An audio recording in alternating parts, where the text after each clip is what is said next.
99년도 2000년 당시가 인터넷 거품이 되게 많이 일었던 시기이기도 해요. 인터넷이 생활화된 시기이기도 했지만 인터넷 기업들이 많이 생겨나고 망하기도 하고, 99년도 함께하는 시민운동을 처음 만들고 앞으로 함께하는 시민운동은 인터넷을 기반으로 한 운동을 하겠다라고 약간 선포했던 시기인데, 정보인권운동, 웹기획, 인터넷 커뮤니케이션 이런 쪽으로 일을 많이 했습니다. 우리가 주목하는 시민은 어디에 있는가? 어디에서 만날 수 있지?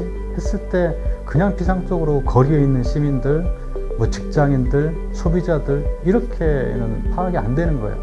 하지만 그 당시에 이제 인터넷이라고 하는 공간이 열리면서 사람들이 인터넷 공간에 카페에 모이기 시작하고, 인터넷 공간에 어떤 특정 커뮤니티에 모이기 시작하고, 이런 것들을 보면서 우리가 만나려고 하는 시민들이 저 공간에 있구나.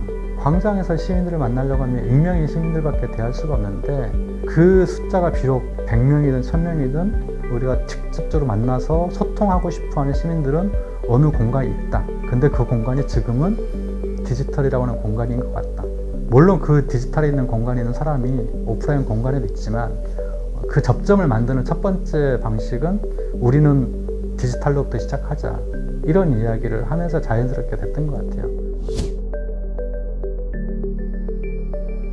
2000년만 해도 대부분의 시민사회단체의 이런 이슈나 의제들은 언론사를 통해서 문제가 확산됐어요. 제가 직접 기획한 일은 아니지만 당시에 굉장히 충격적이었던 게, 총선시민연대가 낙천운동 대상자 명단을 정리한 다음에 언론사를 대상으로 하지 않고 일반 네티즌을 대상으로 정보를 바로 올렸고요. 그래서 그 당시에 총선시민연대 홈페이지가 다운이 되고, 기자들만 그 낙천 명단을 보는 게 아니라 모든 사람들이 다 원소스로 보게 되고, 그게 되게 상징적이었던 과정이었던 것 같아요. 개인적으로 했던 일 중에 기억에 남는 건 세계 시민운동 정보 채널이라고 하는 사이트를 제가 그래도 한 5년 정도 운영했던 것 같아요. 그 사이트를 기획하고 운영하게 된 계기는 사실은 제가 함께하는 시민운동 창립을 준비하면서 국내에 관련된 자료들을 많이 수집하고 있었어요, 인터넷으로.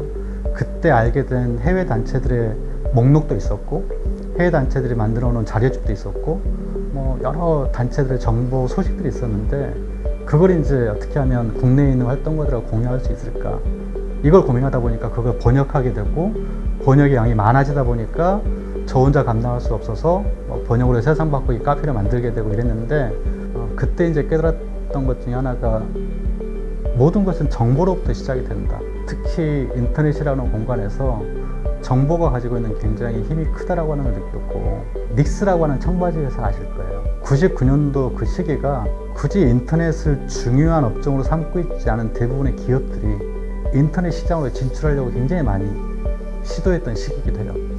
닉스 청바지 회사도 마찬가지였겠죠. 포털 사이트에 도메인을 공모하는 행사를 했어요. 어떤 도메인이 선정이 됐겠죠.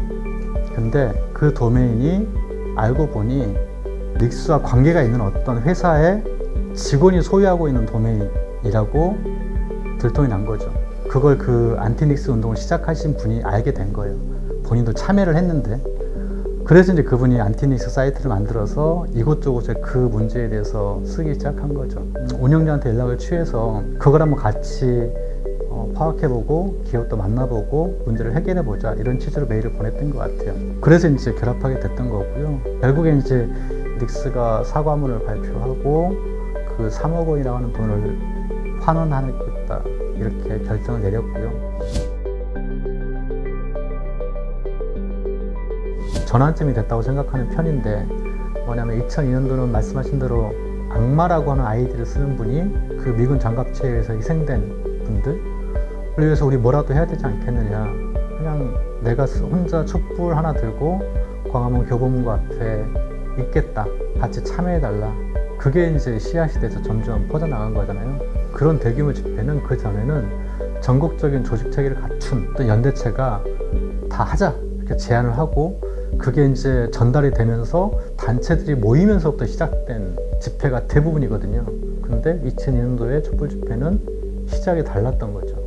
인터넷이 생기면서 사람들이 모이게 되는 계기가 누구 한 사람의 목소리에 의해서 시작이 되고, 이제 더 이상 모이는 것도 단체에서 연락을 하지 않아도 자발적으로 모이게 되고, 단체도 그 참여자 일원이 되고, 어떤 역할을 해야 될까에 대한 굉장히 큰 혼란이 있었다고 생각하거든요.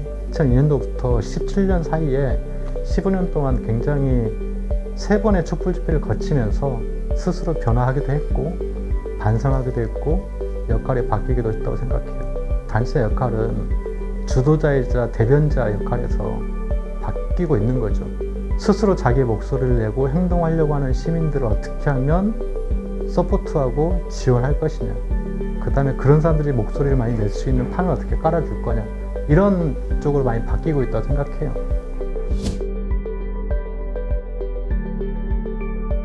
본질은 똑같다고 생각하거든요. 사람을 설득해야 되고 사람의 마음을 움직여야 되고 그 사람한테 동기부여를 해야 되고 그 사람이 움직이게 해야 되고, 이런 본질적인 어떤 시민운동 요소들이 있는데, 다만 그 요소들을 지금 시대에 맞게 디지털 기술을 사용해서 하자는 거잖아요. 근데 그 본질적인 것들은 그냥 좀 어디 있는지 보이지 않고 이 기술만 보이는 어떤 모습을 접했을 때는 우리가 정말 디지털 기술을 잘 활용하고 있는 것인가, 이런 거에 대한 회의가 들 때도 있죠. 어떤 캠페인이 굉장히 소문이 많이 나서 사람들이 많이 참여했어요 라고 하는 기사들을 가끔 보잖아요.